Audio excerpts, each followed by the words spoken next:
এ মুসলমান বাবাজি,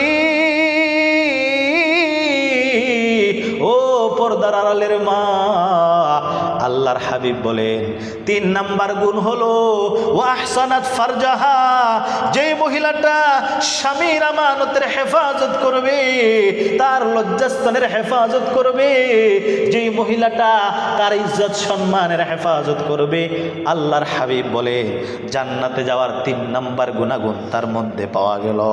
আল্লাহর হাবিব ডাক দিয়া বলেন, যে মহিলার মধ্যে ৪র্থ নম্বর গুণ ওয়াতাআত বালাহা,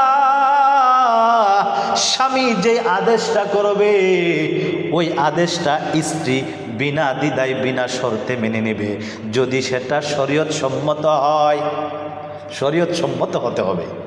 আবার শরীয়তের বাইরে যদি কোনো হুকুম করে সেটা মানা স্ত্রীর জন্য ফরজ নয়। কিন্তু আল্লাহ